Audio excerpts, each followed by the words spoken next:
Então, vocês querem ser servidores públicos, obviamente, é para isso que estão estudando.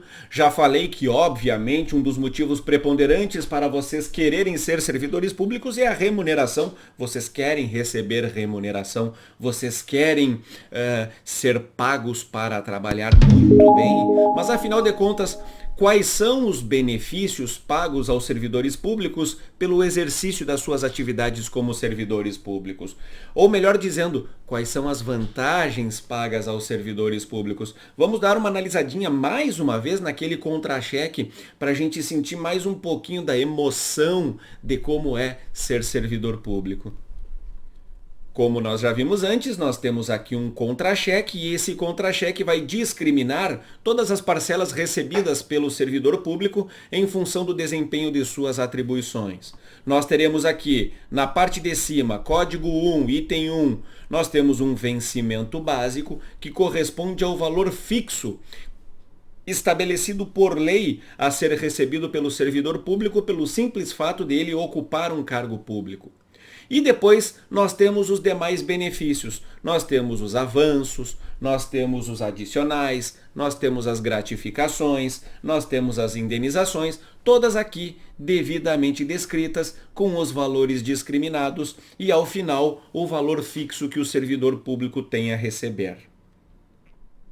Mas afinal de contas, como é que a gente pode saber quais são os benefícios de direito do servidor?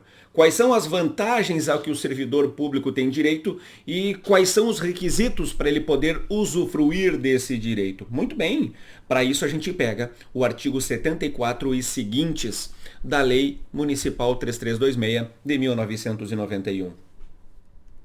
O artigo 74, que abre o item referente às vantagens, nos diz que ao servidor público, além do vencimento, lembrando o vencimento, aquela parcela fixa, correspondente ao fixado em lei para ser pago a quem exerce um cargo público, a quem ocupa um cargo público.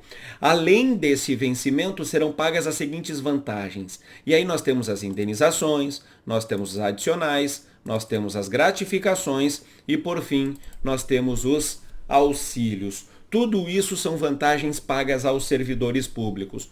Pergunta: todos esses itens aqui fazem parte da remuneração do servidor público? A resposta é não. Por quê? Porque as indenizações, elas não entram no cálculo da remuneração do servidor público. Lembrando, a remuneração, ela é composta pelo vencimento básico, mais as parcelas de caráter permanente, mais as parcelas de caráter transitório, de caráter temporário. Mais uma vez, vencimento, mais parcelas permanentes, mais parcelas temporárias. Isso é a remuneração. Só que no cálculo da remuneração não entram as indenizações. Por quê?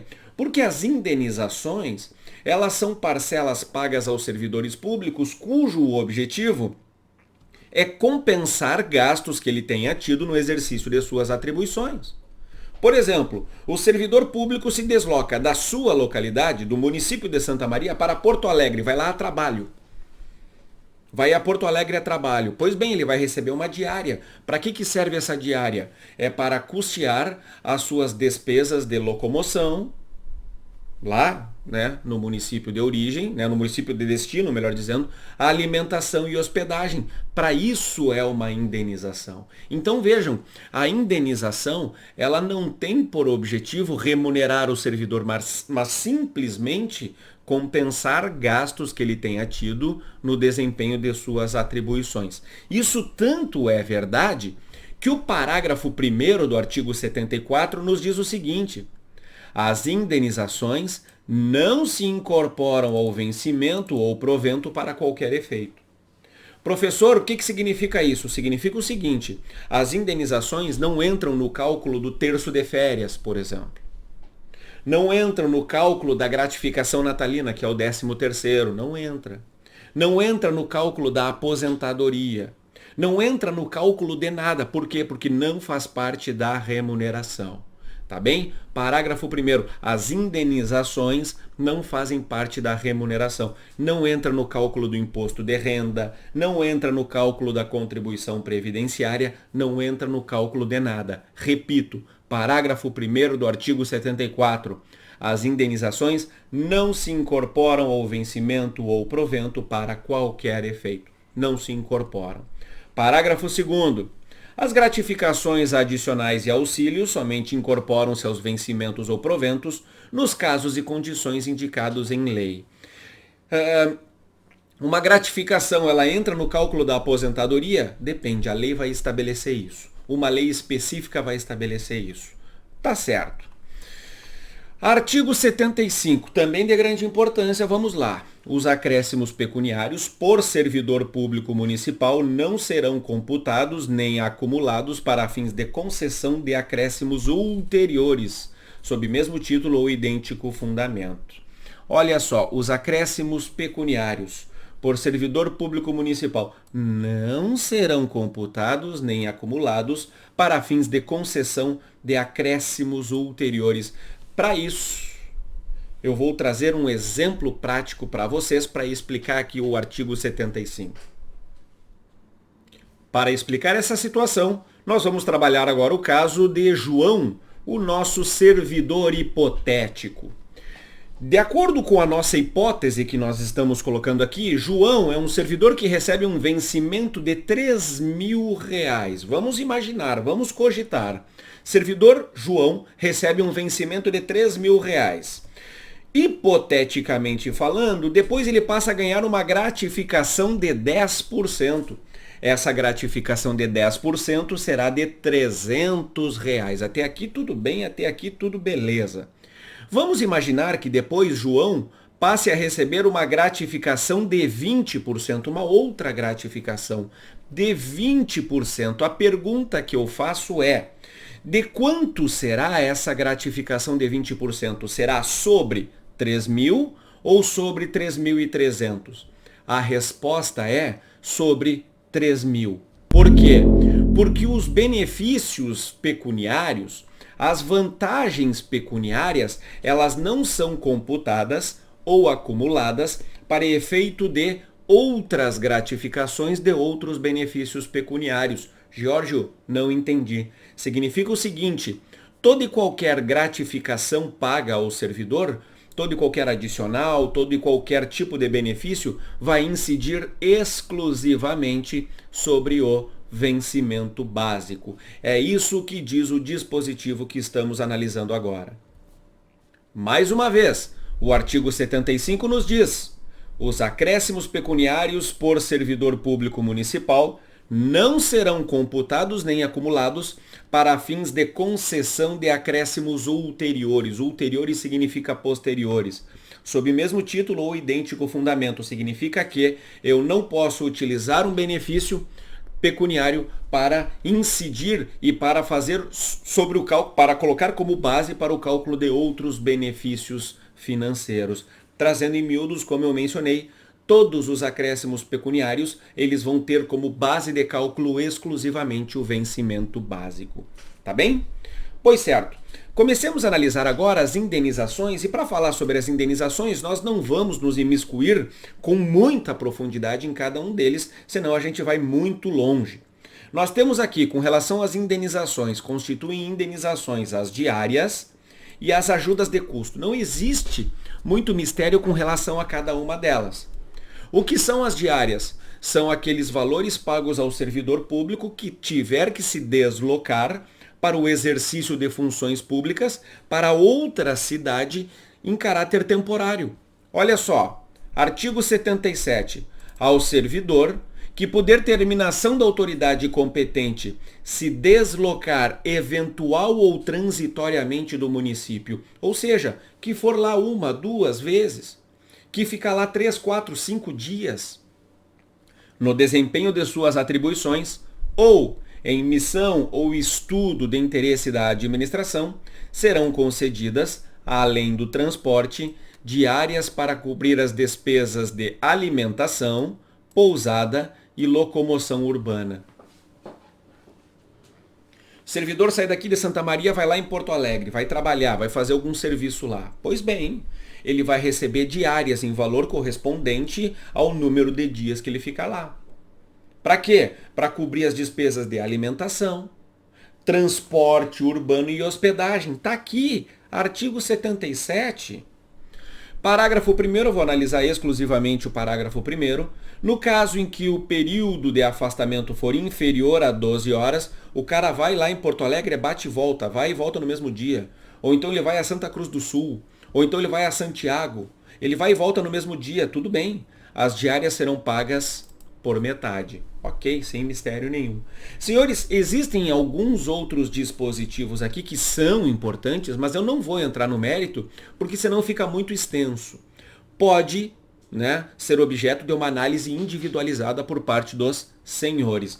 E normalmente, questão de prova fica aqui na conceituação com relação ao que é diárias. Dificilmente entram em muitos detalhes, tá bem? E a ajuda de custo. A ajuda de custo ela é paga ao servidor público quando ele tiver de se deslocar em caráter permanente. Ou seja, quando ele tiver que se mudar.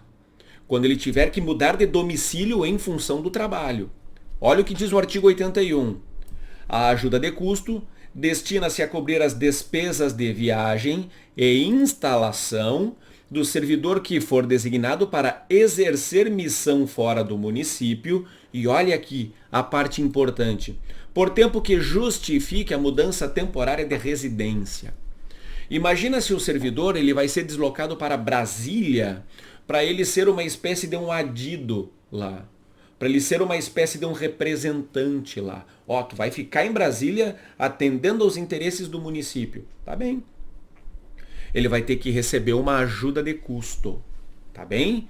Eu vou passar diretamente para o artigo 82 para dizer que a ajuda de custo não poderá exceder o dobro do vencimento do servidor.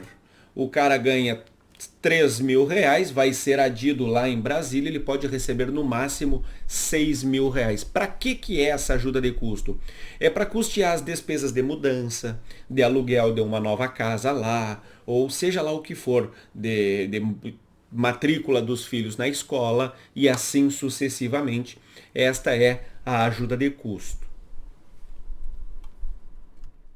Com relação aos adicionais, a Lei Municipal 3326 de 1991 contempla estes aqui do artigo 83, que diz o seguinte: constituem adicionais dos servidores municipais. Adicionais por tempo de serviço, e aqui cuidado porque nós estamos falando de adicionais. Nós temos dois adicionais diferentes que eu vou mencionar daqui a pouco. Adicional pelo serviço de atividades em condições insalubres, perigosas ou penosas, também conhecido como adicional de periculosidade, insalubridade ou penosidade. Adicional noturno, muito embora aqui conste adicionais no plural, não, é adicional noturno, já vamos analisar. E por fim, adicional de férias. Tá bem. Começamos analisando os adicionais por tempo de serviço, aqui. Muito bem.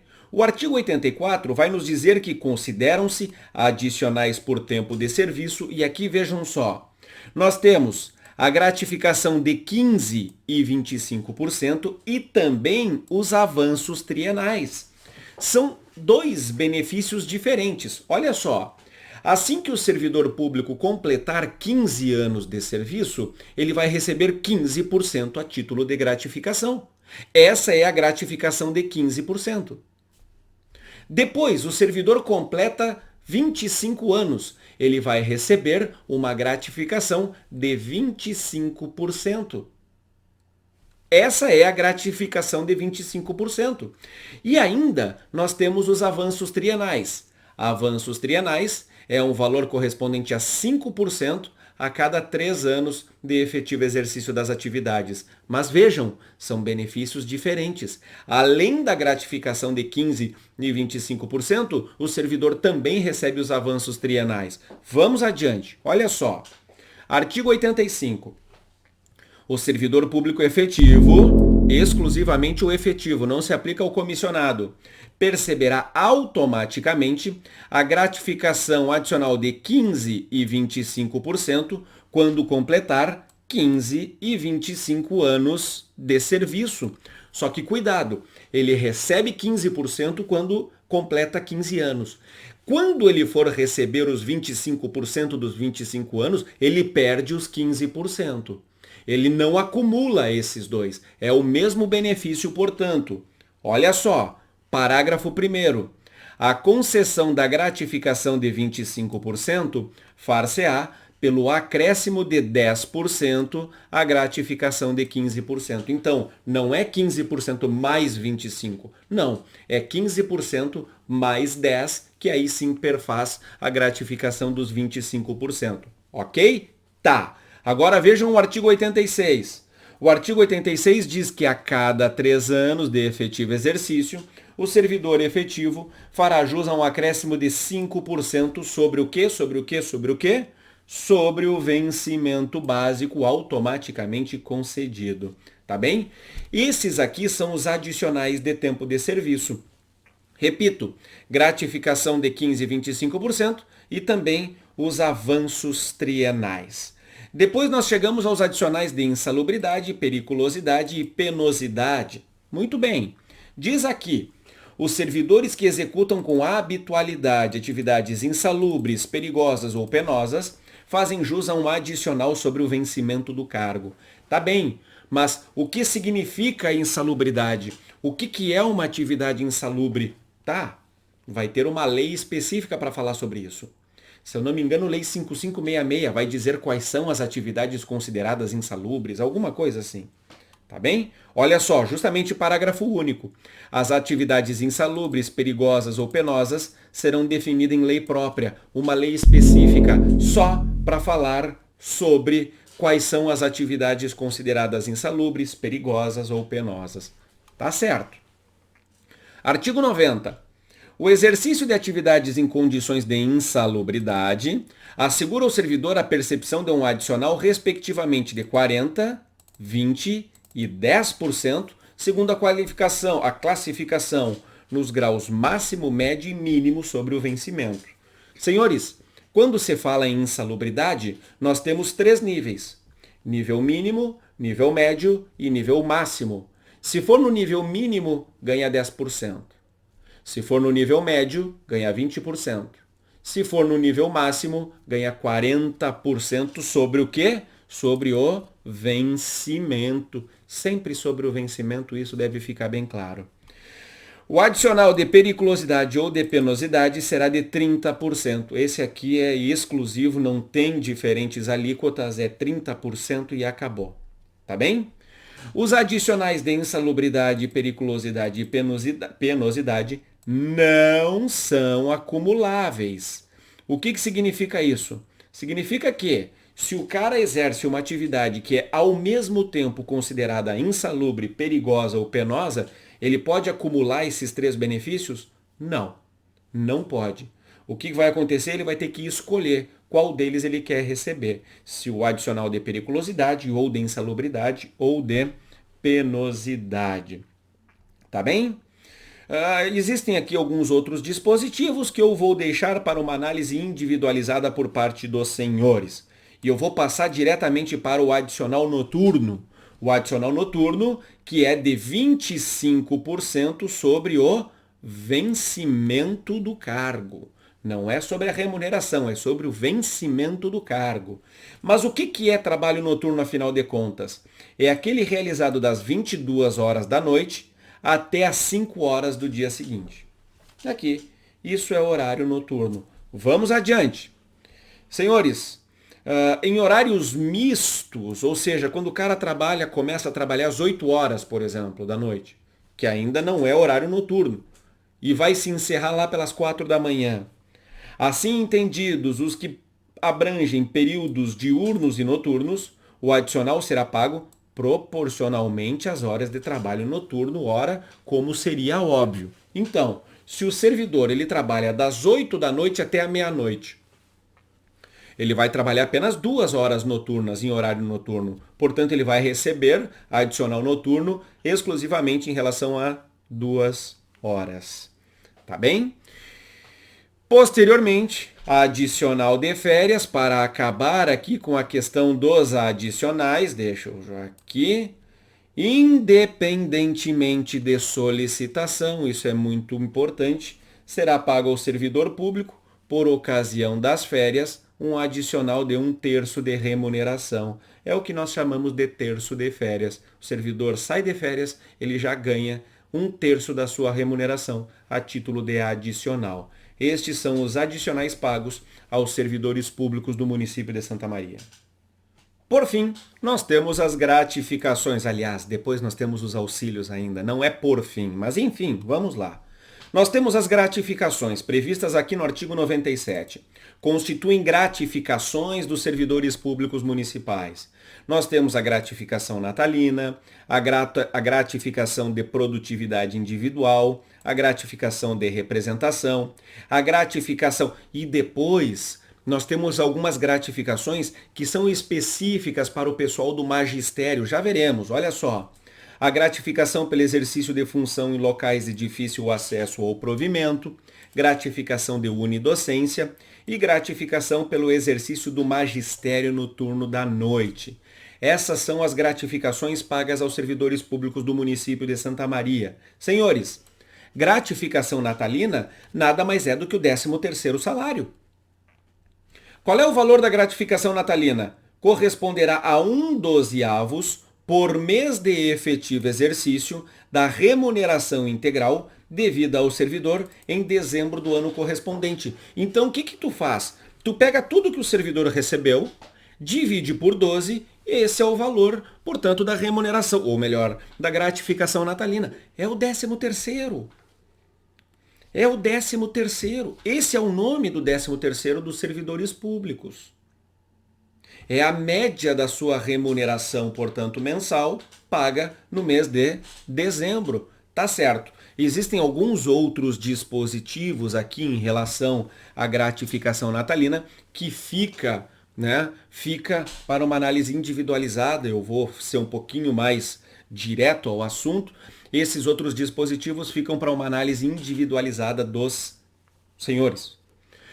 Gratificação de produtividade individual paga aqueles servidores encarregados de arrecadação de tributos, os servidores ocupantes de cargos cujas atribuições prevêem a fiscalização de tributos municipais farão jus à gratificação de produtividade individual de acordo com lei específica. A lei específica, uma lei própria para isso, vai definir quais são os critérios para definir essa gratificação de produtividade individual. Nós temos ainda a gratificação de representação devida ao servidor investido em cargo em comissão ou função de confiança, cujo exercício determine despesas extraordinárias conforme a lei. O que são essas despesas extraordinárias? Não sei. Confesso que não sei, portanto, fica prejudicada até uma explicação um pouquinho mais minuciosa. Gratificações específicas são aquelas próprias do magistério. Vejam só, são gratificações específicas para membros do magistério público municipal e aqui nós vemos gratificação pelo exercício de função em locais de difícil acesso ou provimento. Imaginem, por exemplo, que o servidor público, o professor, vai trabalhar numa escola lá no distrito de Santo Antão. Ou então que vai lá na Palma, é local de difícil acesso. Então, para estimular o professor a efetivamente trabalhar lá, ele vai receber a gratificação pelo exercício de função em locais de difícil acesso ou provimento. Nós temos também a gratificação de unidocência. Unidocentes são aqueles professores que trabalham com várias disciplinas. Aquele professor das séries iniciais que trabalha com matemática, física, química, que trabalha com português, isso é a unidocência. Esses servidores recebem essa gratificação. E, por fim, gratificação pelo exercício do magistério no turno da noite, também é gratificação específica para os servidores do magistério. Estas são, portanto, as gratificações pagas aos servidores públicos do município de Santa Maria. E por fim, para encerrar, nós temos os auxílios. Nós temos o auxílio para a diferença de caixa e o auxílio transporte previstos nos artigos 105 e 106 da Lei 3326 de 1991. Olha só, o servidor que, por face de atribuições próprias do seu cargo, pague ou receba em moeda corrente, perceberá um auxílio para a diferença de caixa no montante de 10% do vencimento básico. Aquele cara que trabalha, então, recebendo dinheiro e dando dinheiro, que trabalha no caixa, ele pode se confundir, ele pode cometer um erro. E se ele cometer um erro, ele vai ser descontado. Se ele cometer um erro, ele vai ser descontado. Justamente por isso ele recebe esse auxílio de diferença de caixa, meio que para ser uma gordura, para ele poder pagar caso dê uma quebra de caixa. E também o auxílio transporte, direito do servidor público municipal, nos termos da legislação própria. Estas são as vantagens de natureza pecuniária para os servidores públicos do município de Santa Maria. Quer saber mais sobre a Lei 3326 de 1991? Então, vem comigo que eu te explico.